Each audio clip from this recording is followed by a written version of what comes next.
Ipakita ang tunay na estado ng ating bansa. Ilahad ang mga pinakabagong balita at pangyayari sa ating bayan. Ipaalam sa taong bayan ang katotohanan at ipaliwanag ang mga hakbang na ginagawa ng pamahalaan upang manatiling payapa at maiangat ang pamumuhay ng bawat Pilipino.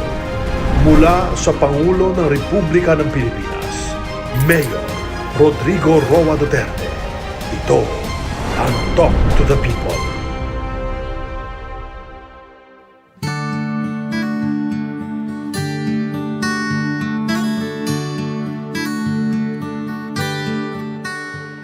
So we begin with, can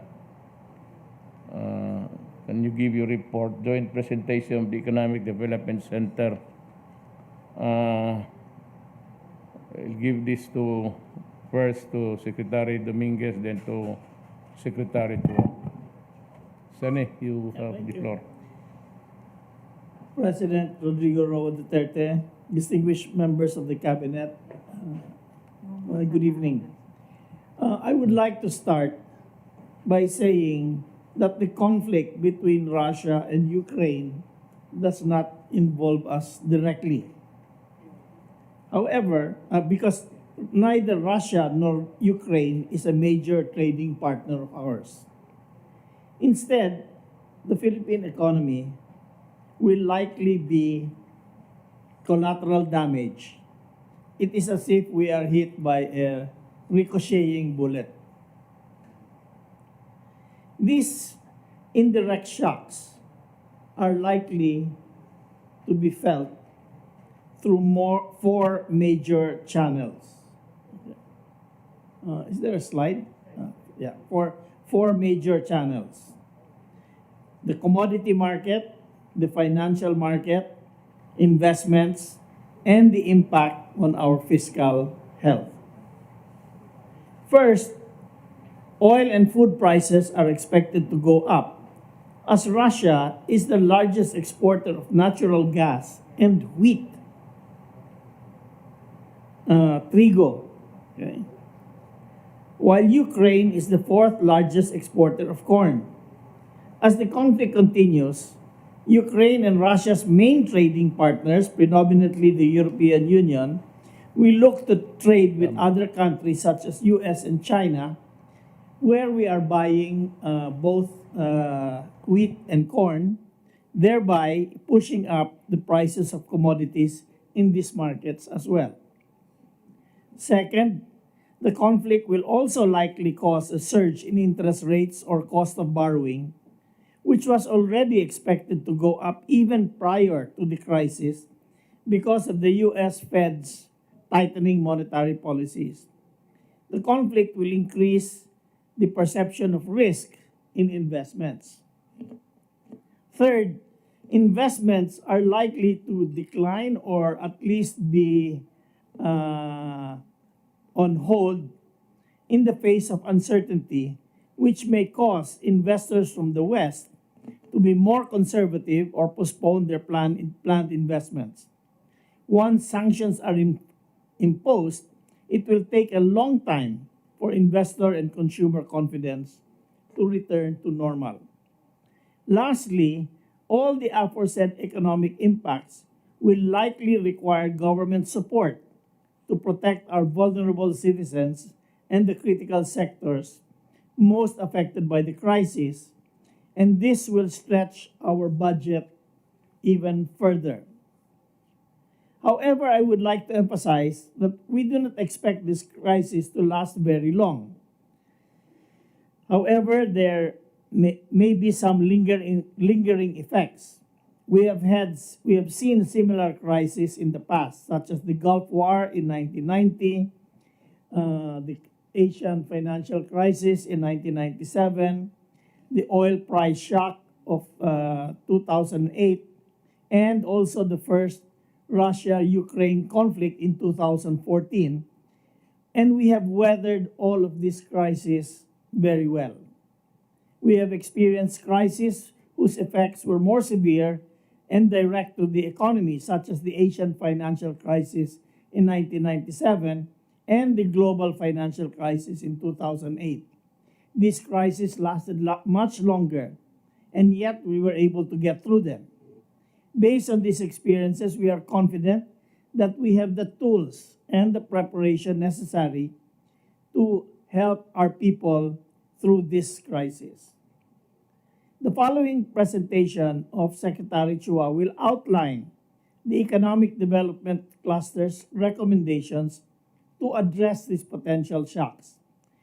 This crisis may increase prices across several sectors and thereby cause our inflation rate to breach our target, but with the measures that we discussed at the Economic Development Cluster and which Secretary Chua will present, we are confident that we will be able to keep the inflation within our target range of 2 to 4% and maintain our growth path of 7 to 9% this year. So can I ask Carl to go through the details? Okay, thank you very much, Secretary Dominguez. Good evening, Mr. President and members of the Cabinet. The Economic Development Cluster of Cabinet met this afternoon, and we are proposing 14 measures to alleviate the impact of the crisis on the people. So let me go through each of the 14 items. The first is on the overall economy, is to shift to alert level 1 at the soonest possible time for the entire country and open all the schools for face-to-face learning to increase our domestic economy and offset the external risk. So while we cannot prevent the risk from coming from the global perspective, we can strengthen our domestic economy to provide the people with more jobs and opportunities. The second one on gasoline and diesel, as you know, the price of gasoline and diesel has went up so much, no? So we are proposing the following interventions. The first is to increase fuel subsidy program for public utility vehicles from the already announced 2.5 billion to 5 billion. So we will double the subsidy. And the first tranche will be given in March and the second tranche in April.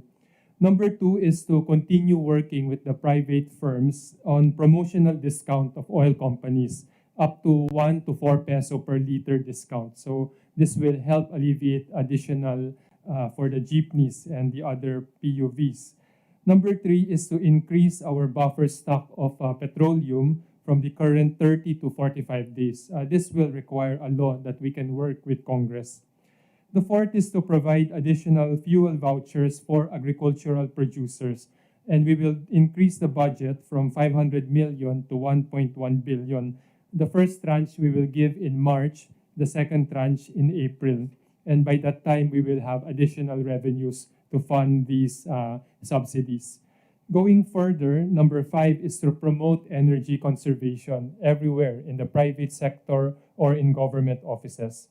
Number 6 is to suspend or remove the pass-through fees that are being charged by LGUs, industrial parks, or subdivisions for deliveries, for truckings, and so on.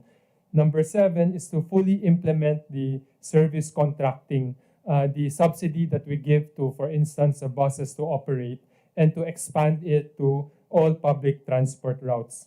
Number 8 is to promote e-vehicles and expand access to charging stations. And number 9 is to aggressively promote active transport, including bicycles. Now, many people are using LPG or liquefied petroleum gas. What we propose is to increase our buffer stock from the current 7 to 15 days. So when we expand the buffer stock, we can ensure more adequate supply and meet demand in case there is a global shortage. And this will require a new law. The next one is on coal. We use coal to power, I think, half of our power generation.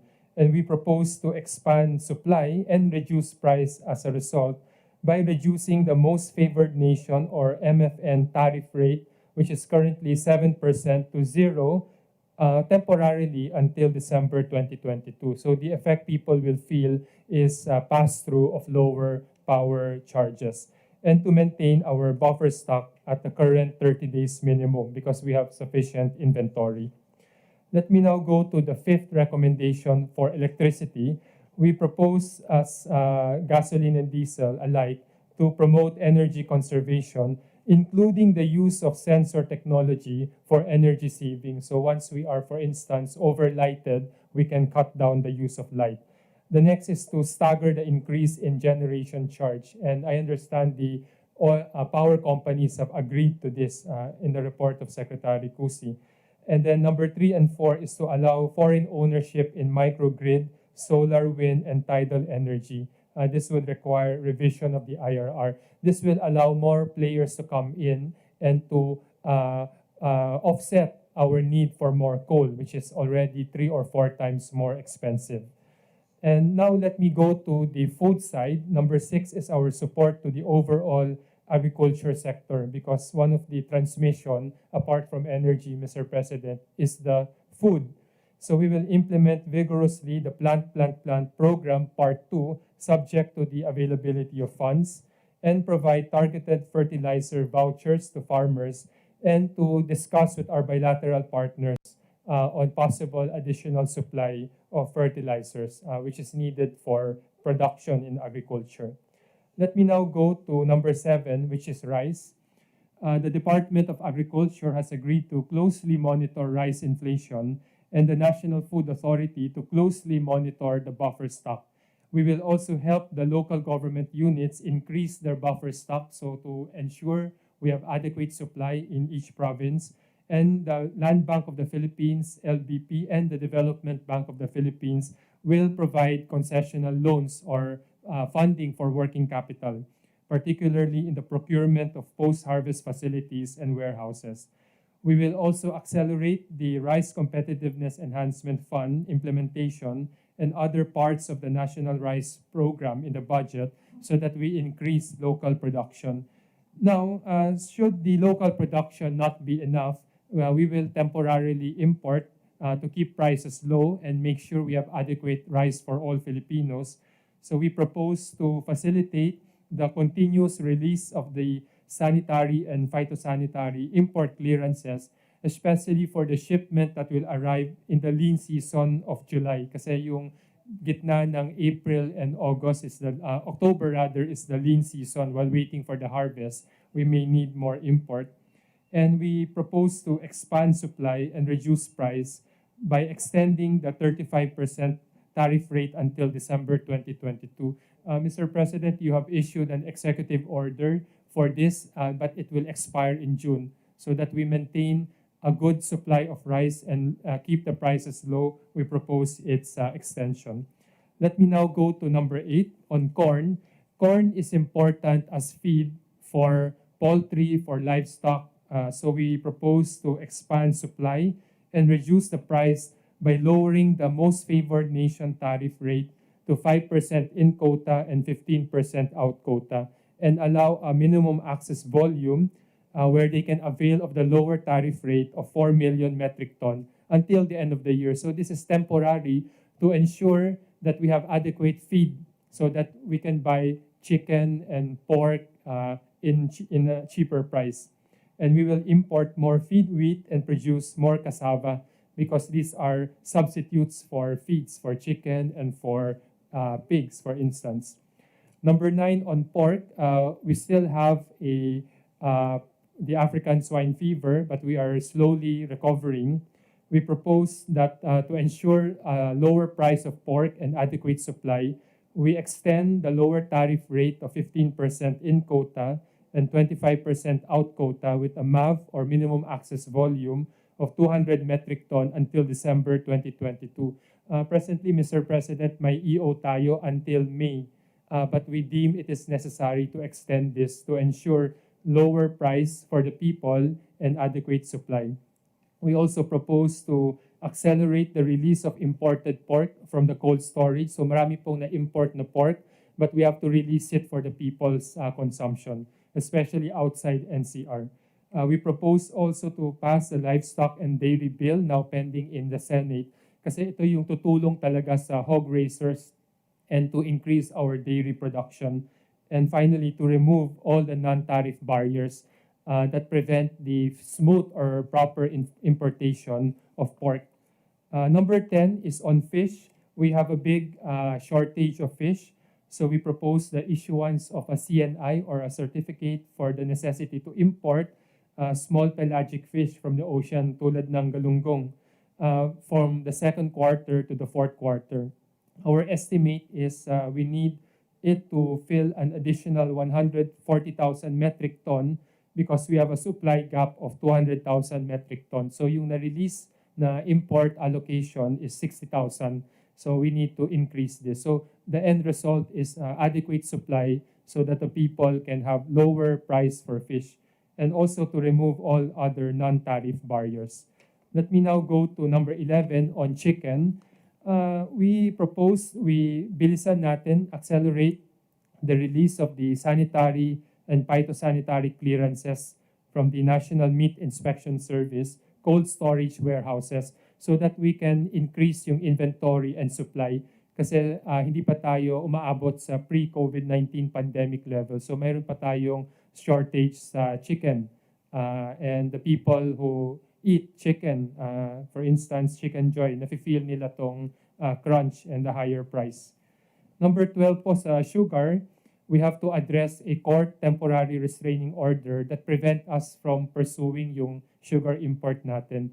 And the economic team has proposed that we allow direct importation by the industrial users, yung mga food manufacturers, beverage manufacturer, on a 1-to-1 ratio. So they will buy 50% from the domestic to help our farmers, pero kulang po yan, so we have to import the extra that is needed so that we can help our food producers also.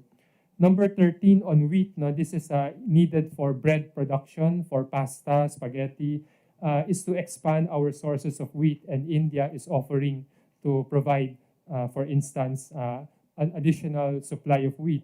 We have a project, yung Pinoy Tasty Project, so that we promote and buy local bread na masarap naman, and we promote non-wheat flour substitute, such as yung Sagip Nutri flour na gawa sa cassava, sweet potato, mongo, and banana flour.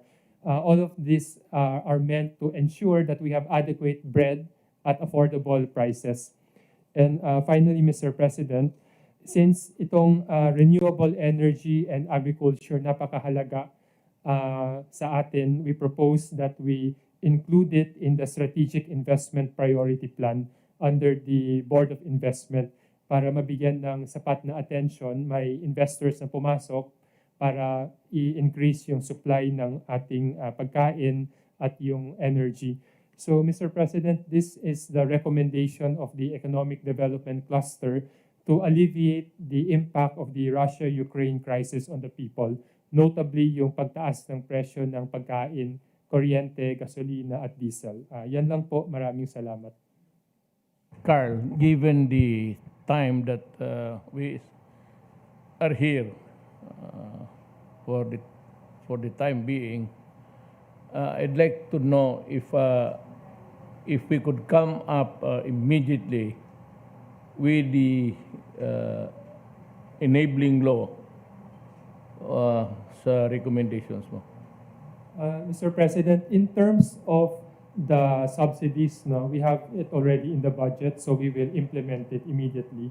In terms of the tariff reduction po, since Congress is not in session, we will submit a request for the issuance of an executive order. And there are dalawa lang po na kailangan ng batas. We will prepare it immediately so that Congress can consider it immediately when they return in May for a session. Yes, we will work hard on this. Thank you. We have a long haul sa walang trabaho. Days that Congress is not functioning. I wonder if we can have that the laws that you want to be enacted to support your recommendation. Yun lang ang ano ko doon. Given the time that we stay here, that we can act on it on our own. Baka lalampas na yun sa kabila. And I just hope that they would, read your study very carefully. Mr. President, if the situation escalates, we could recommend a special session if mag-escalate po. Mas mabuti pa Pag-isipan na lang natin yan. Bingbong siguro will. Tignan mo daw, Bong, para mapaisa natin. Para, alam mo, so there's gonna be an election. At after that, there will be euphoria. Then nobody's really focusing on anything except yung pagpalit ng tao, kung ano, reorganization dito, changing of the guards. So that would eat a lot of time. And itong recommendations ng NEDA is really vital to keep the economy humming for a few months. More so that there is, I think, baski na mahinto ito, the fractured economies already in Europe would affect us more or less by next year. Nandiyan na yan. Hindi nga towards the end of the year. So, We will just coordinate with prangka-prangkahan na lang natin yung Congress. This is intended really for the welfare of the people. If you have the time, sit with us and we can discuss it. Otherwise, you're on your own. Kung hindi ibaliwala ninyo itong pinag-aralan na ng outgoing administration. So, salamat. Is that all? That would be all. If you Salamat. approve, we can, if you approve, Mr. President, we can. Secretary Kose, Chua, Kosiya. Nasama na Mayor yung report namin sa economic cluster. Sabay-sabay na yun. Sabay-sabay na po, pati agriculture. and, Then we have the critical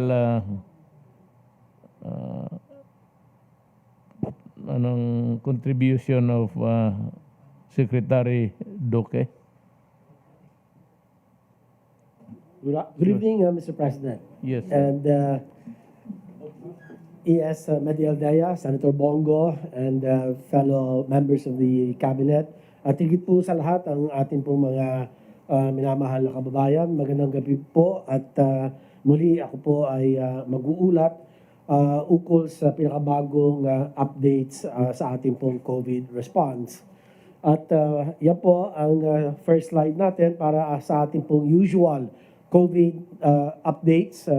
Gaya ng amin na iulat, tayo po ay magbibigay na mula ngayon araw ng weekly updates na lamang po, Mr. President. Hindi na po daily reporting of case counts. At para po sa linggo ng ng March 1 to 7, ngayong taon may naidagdag na 6,207 na bagong kaso o katumbas po nito ay 899 daily average cases at mas mababa po ito ng 31% kumpara sa naitalang kaso para sa February 22 to 28 na 9,148 cases at meron po 1,306 of daily average cases. At sa 6,297 na karagdagan kaso sa linggong ito, yung po 1,479 ay mula sa NCR, 836 sa Region 4A at 775 sa Region 6. Tatlo naman po ang naidagdag na severe and critical cases sa talaan habang 615 ang bilang ng mga karagdagan verified deaths para sa linggong ito. Ang current cumulative case fatality rate ay nasa 1.56%, mababa po kumpara sa global fatality rate ng 2.04%. Ang ating pong recoveries ay umabot naman sa 9,954 para sa linggong ito at sa kabuuan 98.7% ang cumulative recovery rate ng bansa. Patuloy po na bumababa ang ating national utilization rates na nasa 18% para sa non-ICU bed utilization rate at 26% naman para sa ICU beds. Out of the 6,572 total admissions at the national level, 16.1% lamang ng mga ito ay severe at critical admissions. At panghuli, ang ating pong national 7-day moving average positivity rate ay bumaba at ito po yung kasalukuyan 4.2% ditong February 28 to March 6, habang ang ating pong daily RT-PCR testing output ay kasalukuyang nasa 24,219 tests kada araw. Lahat po itong mga metrics na ito ay patuloy na bumababa, Mr. President. And next slide, ito lamang po ang ating national epi curve na kung saan muli magpapakita ng pagbaba ng ating po mga kaso. Kung saan gaya ng naunang nabanggit, meron po tayong 900 more or less average daily cases ayon sa onset ng symptoms ng ating naitala noong March 1 to 7 at mas mababa po ito ng mga 30% sa ating average 1,306 cases noong po February 22 to 28. Sa NCR naman, mayroon 211 average daily cases ayon sa onset ng symptoms at mas mababa po ng 26% kumpara sa ating average noong 286 noong February 22 to 28. Ang mababang trend ng mga kaso ay makikita rin po sa the rest of Luzon, Visayas, and Mindanao. Itong next slide, maganda po ito, mapakita kung ano po ang ating estado kumpara naman sa mga ibang bansa ng Southeast Asia. Next slide. Ito, Mr. President, makikita rito, yung Philippines, tayo po ang meron ng pinakamababa ng pagdating po sa daily new confirmed COVID-19 cases per million people as of 8.82 na lang po tayo. Samantalang, tingnan nyo po, nagliparan ng Singapore ay 3,000 plus per million population. Ang Vietnam naman, 1,300 thereabouts. Malaysia, 845. Tayo na po ang pinakamababa dito sa slide na ito makikita. At syempre naman po, Mr. President, pinagdadasal din natin na yung mga kaso ng mga bansang ito ay bumaba rin for regional security natin, health security. At yan po ang makikita natin, Mr. President, na maayos po yung atin pangangasiwa. Nagpapasalamat po tayo sa lahat po ng mga tumulong sa inyo pong leadership at ng inyo pong IATF ay maganda po ang ating mga numero at patuloy na bumababa. At ganoon pa man, tayo po ay mas handa na tumugon kung sakasakaling knock on the wood, Mr. President, wag na sanang tumaas pa ulit ang ating mga kaso. Sir, Yes, Mr. President. may itanong lang. I'd like to know what brought the numbers down for us. There are two sources of protection, Mr. President. Yung ating vaccination was the game changer above all. Well, Okay. vaccination, no doubt, these countries can well afford to have it. Bababa din naman yung kanilang kaso. Kasi nauna lang naman tayo na nag-spike noong January, and then our cases started to go down until today. In fact, our reported cases for today sa 700 plus na lang. This is the 5th straight day that we have reported below 1,000 cases per day. So the next reason, Mr. President, is the protection from natural infection, yung natural immunity. Tandaan niyo, Mr. President, we have had about 5 surges already, including the most recent, which is Omicron. And this means marami na rin pong na-infect na ating pong mga kababayan. But luckily, karamihan naman po na infection natin mild. Yung iba nga asymptomatic. And both, in fact, account for about 92 to 94% of all our cases. Kasi in terms of resources, money, we cannot even have to what Singapore has. Pero makita mo, disiplinado rin yung, they're a disciplined society. I mean, more or less better than the others, including the Philippines. Everybody knows that. Malaysia, never mind about Vietnam because wala masyado tayong grasp sa ano nila. Tataka ako, bakit ang Pilipinas na pinakababa? Sir, ang isang differentiator natin compared to many of these countries, I should like to believe, is our very good compliance to minimum public health standards, yung masking ng mga Pilipino. Yes. Sumusunod talaga, Mr. President. Hindi Well, katulad ng mga iba, ay medyo talagang, lalo na nung mataas na yung mga vaccination rates nila, they just threw caution to the wind. Uh-huh. And so I think that is one distinct difference that we have manifested compared to other countries in Southeast Asia. In fact, kung sa Amerika nga, titingnan niyo sir, grabe, ang death nila, 1 million. Compared naman, ayun, pinakamayaman na, the most powerful militarily. And in terms of science, research and development, they're superior. By and large, wala po tayong kalaban-laban. But Kaya nga. tayo naman, ang awa ng Diyos, ang ating mortality rate ay mababa as a 1.5%, which is much lower than the global average of about 2.04%.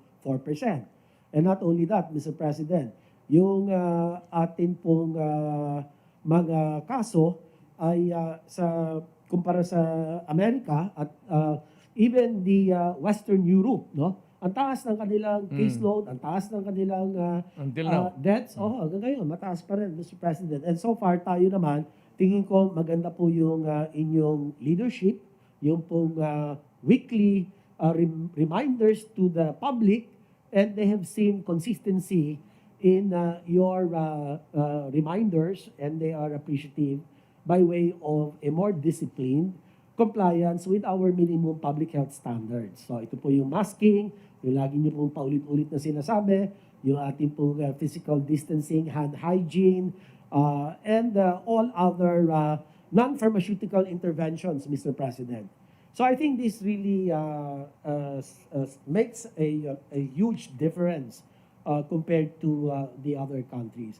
But confidently, the other countries in Southeast Asia, kahit na nagpipik silang ganon, bababa din po yan. And I think, para po sa lahat, ang concept of new normal will be the realization that the virus will be here to stay, and we must live with the virus. That's the philosophical underpinning that we will have to realize when we usher in the new normal. Ngayon po, as alert level 1 na tayo, hopefully once the ATF defines more definitively the alert level 0, what does it consist of, by and large, yun pa rin po ang atin overarching consideration. The virus will be here to stay, but we will manage. And we have already tested. Meron na tayong acid test or litmus test in the past surges. No? Delta being the most serious of all surges, Mr. President. This happened sometime in August and September. Sa Omicron naman, talagang nakita naman natin, mabilis lang tumaas, mabilis din bumaba, at karamihan mild. And in fact, our severe critical cases are much, much lower or fewer compared to the Delta, Alpha, and Beta surges. So, pati yung ICU natin, makikita natin, sir, ang baba, low risk utilization rate for our ICU beds and all other bed capacities, mababa din po, Mr. President. So, yan lang po. But can I have the other few more slides just to very briefly go over them para po sa kapakanan ng ating po mga kababayan, Mr. President. Sige. Next slide. Tapusin ko lang. Ito na naman, para lang pakita yung prueba na yung ating pong mga metrics na ginagamit, yung growth in cases, as a negative 69 for the Philippines. And then our average daily attack rate is 1 per 100,000 population for a minimal risk classification. Pagka binangga po natin ang average daily attack rate or ADAR and the 2-week growth rate, yan po, minimal. And the rest of the country, lahat, all the regions, no, minimal na po. Ang ating case, ang ating pong health systems capacity, ganun din po. Low risk, minimal to low risk. 19.23%, for our total beds utilization, while ICU utilization is at about 27% thereabouts. Noong pong Biyernes, Mr. President, March 4, ginanap naman ang kauna-unahang Healthy Pilipinas Awards for Healthy Communities. Kasama ng ating mga advocacy partners, kinalala natin ang mga proyekto ng mga local government units sa 7 larangan ng health promotion. Ito po ay ang nutrition and physical activity, environmental health, immunization, substance abuse prevention, mental health, sexual and reproductive health, at violence and injury prevention. At para sa taong ito, dinagdagan po natin ang pang-8 kategorya. Ito yung ating COVID-19 response. Sa kabuuan, meron po tayong 120 na mga entry mula sa iba't ibang LGU sa buong bansa para sa awards. At 40 na inisyatiba ng mga ito ang binigyan natin ng parangal.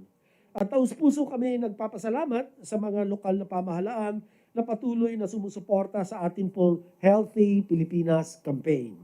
Sa inyong dedikasyon, ating pong napapangalagaan ang kalusugan ng bawat mamamayang Pilipino sa pamamagitan ng pagtataguyod ng healthy communities.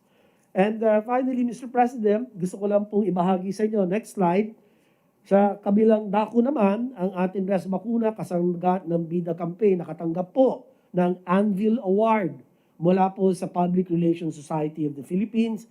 At nagpapasalamat din po tayo sa lahat ng ating mga healthcare workers, ang mga non-governmental, ang national government agencies, LGUs, civil society organizations and development partners, ang mga katuwang sa pribadong sektor, sa mga volunteers, sa ating po mga kaibigan, sa media, ang ating pong mga taga-suporta sa kanilang tulong para maisakatuparan ang COVID-19 National Deployment and Vaccination Program. Bahagi po silang lahat sa natamong parangal ng DOH sa nagdaan 57th Anvil Awards. Ang parangal na ito po ay hindi lamang para sa DOH, kundi para sa pagsisikap at dedikasyon ng lahat ng ating po mga partners para mabakunahan ng lahat araw o gabi, Sabado o Linggo at mabigyan proteksyon ang bawat pamilyang Pilipino. Marami man ang hinarap at haharapin pa natin balakid at pagsubok, ang isang taon na bakunahan kontra COVID-19 ay patunay sa lakas ng pagkakaisa ng sambayanang Pilipino. Ang tunay na tagumpay ay ang ating pong sama-samang pag-abot ng ating pong target population na mabakunahan. And ika nga, we are only safe and protected if we are all vaccinated. So muli, sa ngalan po ng Department of Health, we deeply express our thanks to everyone who has trusted and and are continuously trusting the vaccine. So maraming salamat po, Mr. President. Handa na po akong sumagot sa inyo po. Salamat, Secretary Duque. Sana you have something to say? Yes, Mr. President. The figures are very impressive, but also very impressive is the number of deaths per 100,000. I think the Philippines is only around 55 deaths per 100,000, while Western Europe and the US is over almost 300 deaths per 100,000 people. So we have managed the death rate very, very well. Well, nagtatanong kasi ako kanina because there is no telling that one of these days another vicious virus will visit the country or the world all over. At panibagong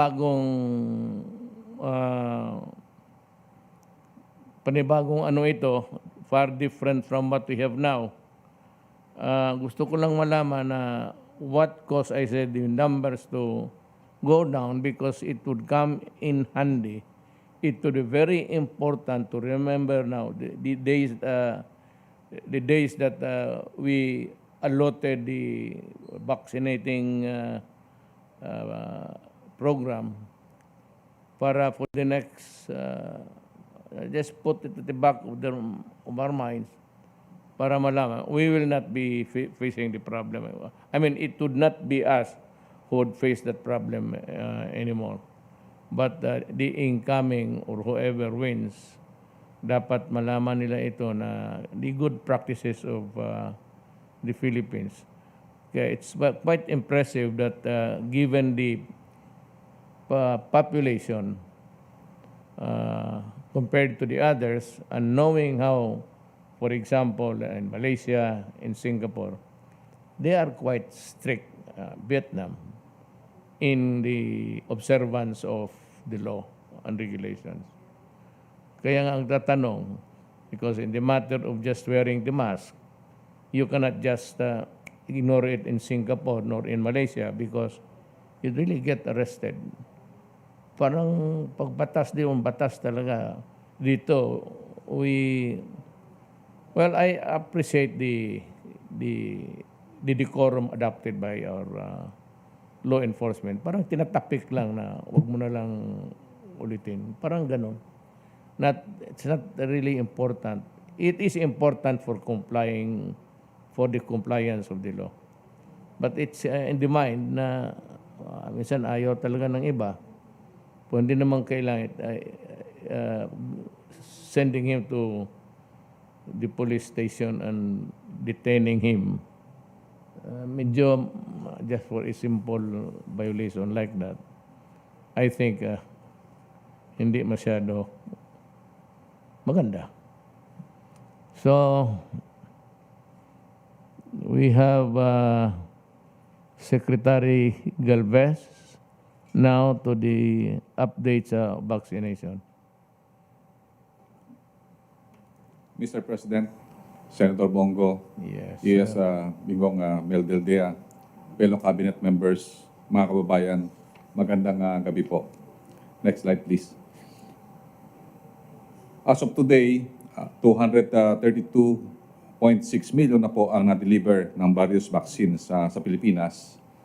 At meron na po tayo na 136.8 million na po ang ating naiturok sa ating mga kababayan. 63.69 million na Pilipino ang ating fully vaccinated with the primary series. Pero, Mr. President, mababa pa rin po ang total ng boosters po natin na naibigay na humigit kumulang po ng 10.5 million. Sa ating pong pediatric vaccination, meron na po tayong almost 8.6 million doses ang natatanggap ng primary series sa edad na 12 to 17 taong gulang. At ang ating 5 to 11 taong gulang na sektor, meron na po tayo almost 1 million na nabakunahan. At meron po tayo na 3.9 million na doses na dumating at may parating pa po na 6.3 million ngayong buwan. Next slide, please. So dito po, I will show to you yung masyadong dramatic decline ng ating vaccination. And we would like to encourage everybody, talagang medyo bumaba po na talaga. Since November po, nakita po natin sa November, meron po tayong more or less 27 million na administered na doses. But this February, ang ating pong nabakunahan lang po ay 8.7 million. So napakababa po, talagang lubhang bumaba po ang ating output noong February. With the declaration of Alert Level 1, we have been experiencing saturation point in our vaccination centers with only the pediatric sector that dominates our vaccination site. So yung ating mga vaccination site po talagang karamihan po, bakante po. So we will be needing other strategies to gather more vaccines. Next slide, please. Dahil po dito, magsasagawa po ulit tayo ng isang malawakang vaccination days sa this coming March 10 to 12. Ang target po natin dito ay mapalawak ang pag-booster sa ating eligible sectors from 18 and above. Ito pong hikayatin na bumalik sa na dapat na makareceive ng second dose ay atin pong palalawakin din dahil kasi karamihan po sa mga second dosers natin ay hindi po nakabalik. At ang mga remaining senior citizens and 12 to 17 years old and above ay kailangan po nating makuha po at ang target po natin na 1.8 million to 2 million ang ating mababakunahan po sa ating gaganapin na 3 days na vaccination days. So ang po natin, ang ating pong inclusion population is 12 years and above. And kailangan po natin talaga yung boosted doses at saka yung individual with due second doses.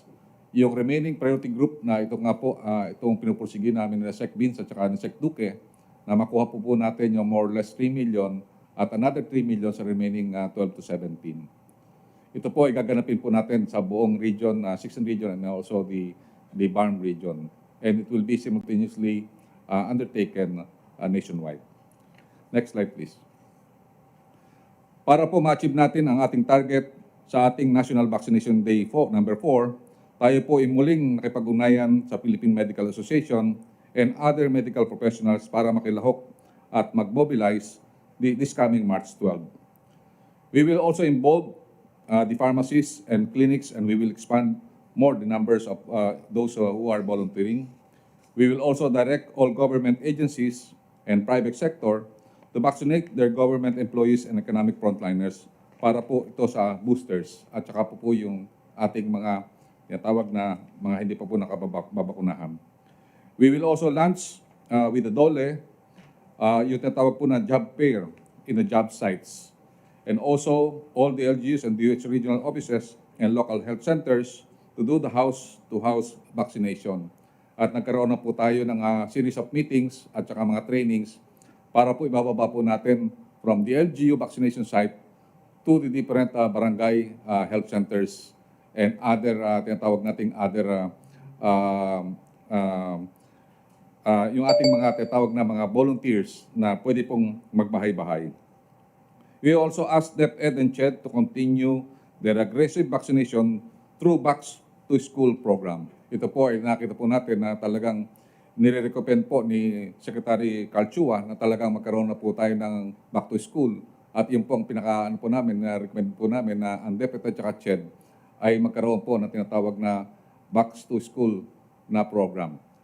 And lastly, we requested DTI and other big establishment to give more incentives to those people with boosters. And lastly, we will again encourage our government agencies, our T3 partners, our private sector, LGUs, itong sa mga eco zones, ang ating AP and PNP to participate in our massive vaccination day on March 10 to 12. Magpa-booster na po tayo. That's all, Mr. President, at mabuhay po tayong lahat. Salamat po, Secretary Galvez. Now it's the turn of Secretary Anyo.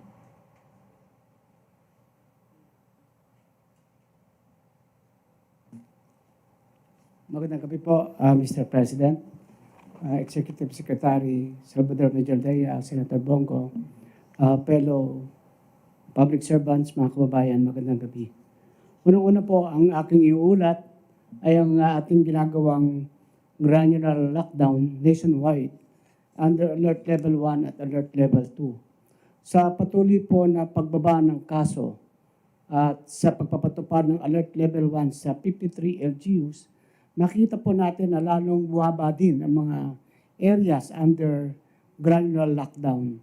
Nakita po na siyam na city or municipality o binubuo ng 24 na barangays lamang ang nagpapatupad ng granular lockdown. At ito po ay 37.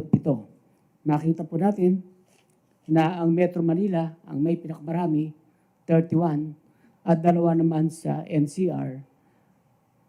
Dalawa po sa NCR, 31 po sa CAR, at 4 sa Region 1. All the rest ay wala na po. So ito ay nakaka-apekto sa 37 households at 47 individuals. In-expect po natin na lalo pang bababa yung mga areas na ito. At nagkaroon po tayo ng assessment sa pagpapatupad ng Alert Level 1. Unang-una po, nagkaroon tayo ng pulong sa mga NCR mayors kagabi. At napag-alaman po natin na maganda po ang ating assessment sa first week ng implementation ng ating Alert Level 1. Patuloy pa rin bumababa ang mga numero ng cases, pero ang bunga naman ito ay tumaas ang ating mobility, kaya unti-unti namang nararamdaman ang mas nagiging traffic na po sa mga areas na to. At nakita rin po namin na binabantayan natin yung mga focus crimes. Medyo tumaas ang index crime, particularly physical injuries at saka theft. At ito ay napansin natin sa mga business establishment na malalapit sa malls. Kaya naman mas marami pang pulis ang ating i-deploy bilang pang paghahanda at maging deterrent sa mga criminals. At nagsasagawa na rin po tayo ng paghahanda para sa 4th National Vaccination Days. So pinulong na rin natin ang mga LGUs, ang mga governors, ang mga mayors at ang barangay captains. Kaya ready na po tayo rito para mas lalo pang madagdagan ang ating mabakunahan. Lalo na ang mga natitirang seniors, ang mga kailangang mabigyan ng boosters, at pati po ang mga bata, particularly ang 17 years old and below. Next slide, please. Dito naman po, Mr. President, makikita natin yung pagpapatupad ng mga community health protocols. Ang ating mga violations sa hindi pagsusot ng mask ay bumaba ng 25.36%. So ibig sabihin po ay talagang sumusunod naman ang ating mga kababayan. Medyo tumaas lang ang conduct ng mass gathering, pero bumaba din naman ang no physical distancing ng 29.14%. Patuloy po nating ipapatupad ang minimum public health standard kasama ang LGUs at ang mga law enforcement para siguradong mabantayan natin na wala nang magkakaroong spike pa sa susunod na mga araw. Next slide. At ito naman sa aking huling ulat, Mr. President, ito po yung ating kinakonduct ng mga anti-illegal drug operations during the pandemic. Makita po natin na nakapagsagawa tayo ng 916 anti-illegal drug operations. Nakapag-aresto tayo ng mga 1,307 na violators. Meron pong 76 na nag-surrender at isa naman ang nasawi sa ating mga police operations. Pero gusto pong ipakita, Mr. President, ay ang biglang paglaki ng ating mga nasamsam na mga illegal drugs. Ito pa ay umabot sa 424,747,925 pesos. Almost kalahating bilyon po. Ikumpara natin po last week na ito ay 159 million lang. So ito po ay maaaring bunga na din ng pagluluwag natin, nagkaroon ng mobility, kumilo sa mga tao at pwedeng samantalahin po ng mga illegal drug traders. Lalo pa na yung paigtingin ng ating mga operation para siguradong hindi mapagsamantalahan ng mga illegal drug operators ang ating pagbaba ng kaso at pagluluwag sa alert level 1. Yan lamang po, Mr. President. Maraming salamat po. Well, anyway, Art, Secretary Tugade, medyo pa-relax ka dyan. I would like to remind you of the projects that I would like to be also participating para makita ng tao yung yung nagawa mo para sa Pilipinas. If you have the time, kindly get me your yung schedule mo para makasama ako. I'd be happy to join you sa nagawa mo para sa bayan. Well, anyway. Salamat po, Mr. President. Sige. Naririnig po ba ako? Clear. Thank you, Mr. Mayor President. Una po, yung rekomendasyon ng DOTR kasama po sa report na naihayag ni Secretary Carl kanina. Ito po yung tatlong bahagi na kung saan sinasabi namin i-release na po yung fuel subsidy na nagkakahalaga ng 2.5 billion. Ito po ang isang proyektong katuwang at kasama namin ang Department of Energy at Department of Budget. Nakikiusap din ho kami na yung service contracting ay i-release na ho yung pondo na nakakahalaga sa 7 million na nakakapaloob ho sa budget ng 2022. Ito ho'y provided na sa budget, kung marirelease ho ito ho'y magbubunga ng tinatawag natin na libreng sakay. Sabihin ko lang ho at this time, yung libreng sakay po last year, ang nakinabang ho dyan 100,000 mga drivers at mga operator. Pero ang malaga ho dyan, ang nakinabang na ridership is 7.2 million. Ang ibig sabihin, talagang pangmalawakan ng pakinabang na ito. Ito ho ay napaloob sa report ni Secretary Carl kanina. Doon ho sa mga project, maraming salamat po Mr. President.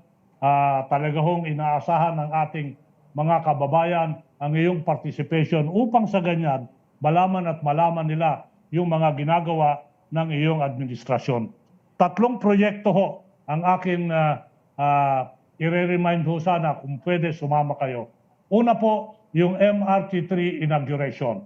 Ito ho, kung pwede natin gawin ho ito, natapos na ho yung rehabilitation, full rehabilitation ng MRT3 na kung saan talagang mapapalakas na ho natin yung tinatawag na capacity.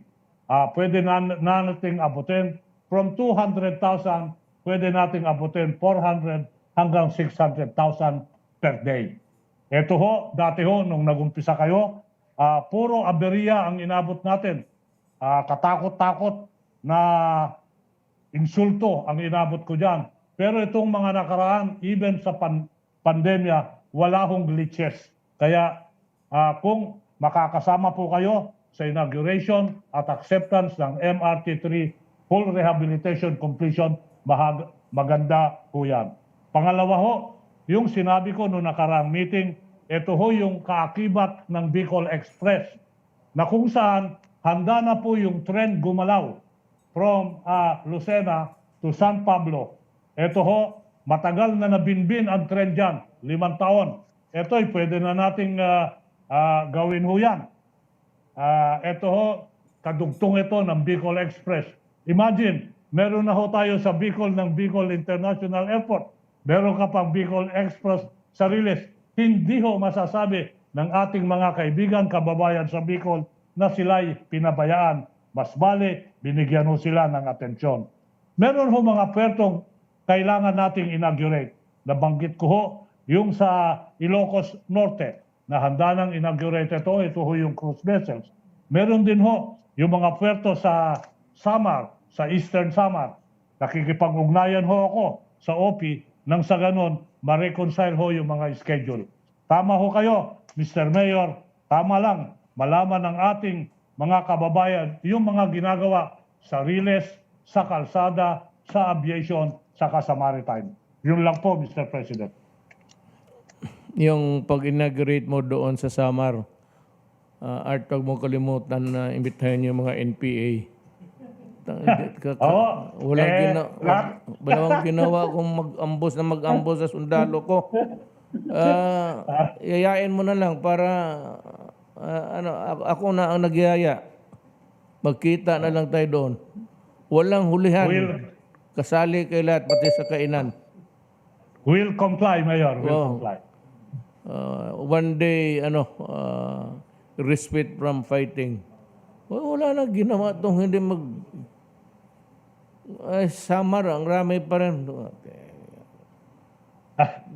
Alam niyo ho, Mr. President, let's walk memory lane. Yung sa completion ng Bicol International Airport, 2 sabotahe inabot ko dyan, 2 sunog. Pero natapos naman natin. Ayun nga, sabagay. Basta nalaman ng bayan na ginagawa namin lahat ang makakaya namin gawin. Yun lang. Hindi naman kami sabihin na gagawin namin lahat. Basta yung hanggang kaya lang namin sa mga utak sa mga tao dito na nakikita ninyo. So, wala namang I cannot invite you nandyan sa panel. Kung wala kayong pagkain, pasensya na kayo. Dapat nag-sandwich na kayo. Kasi kakain kami dito. Puchero. Kagaya ng FDA, kakain na rin ako. Sige. Mga kababayan ko, hanggang dito lang muna. Hindi na ako I have many things to really to convey to you, but pahuli na natin. Pati itong gera ng between Russia and Ukraine. Hindi namin ito sinasabi kung ano, not so that hindi maalarma yung tao.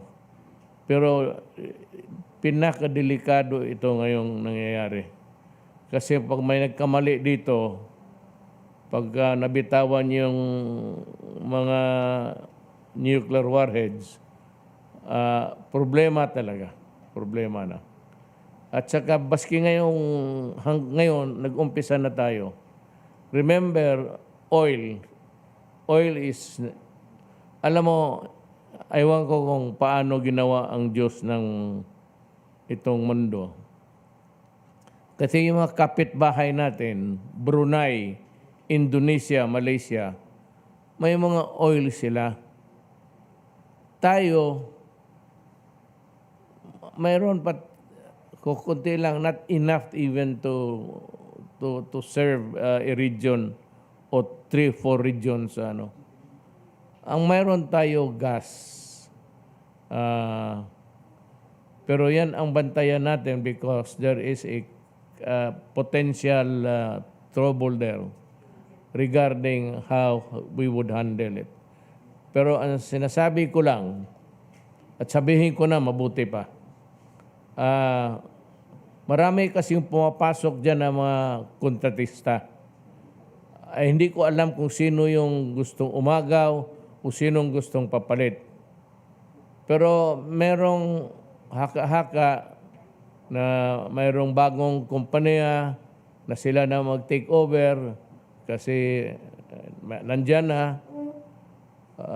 Alam mo, pinaalaala sa akin, hindi ko lang sabihin kung sino, from China, sabi niya, di ba may usapan tayo na joint development yung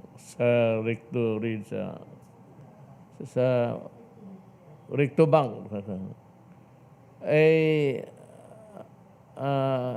May bagong mga istorya na may papalit na ganun. Alam mo, I can only talk for this time that we are here, administrasyon ko. Bilungan ako ng na huwag ganun. Yung original contracts natin, sundin natin. Ngayon, sabi, magpadala ng sundalo. Sabi ko, wala man kami sinabing padala sundalo. Sabi niya, just in case, magpadala kayo ng sundalo, magpadala rin kami ng sundalo. So, alam mo, yan ang iniiwasan ko noon pa eh. Tapos magkagayra tuloy tayo dito, nandoon sa Ukraine, nandyan yung Taiwan, gustong agawin uli ng China. Tapos dito, so many flashpoints. Maraming lugar na may putok. We do not need it. Hindi natin kailangan makipag-away dyan. Sundin lang ninyo kung ano yung pinag-usapan noon. Honor yan eh. It's a matter of honor. We gave our consensual talks. Tapos may written agreement. Pag iniba yan, delikado. So, hindi na mangyari sa akin yan kasi ayaw ko. Ayaw kong ibahin. Kasi yun ang pinag-usapan namin sa panahon ko. Yun lang. Just to remind everybody to stay cool. Chill ka lang. It's not our generation na masusolve natin itong problema sa China. I don't know what the future holds, but I said at this time, relax lang tayo. That's my advice. Para sa lahat, irrespective of now or tomorrow, wag lang natin, do not tempt the gods and look for trouble that we cannot maybe handle o mahirapan tayo. Salamat sa inyong lahat.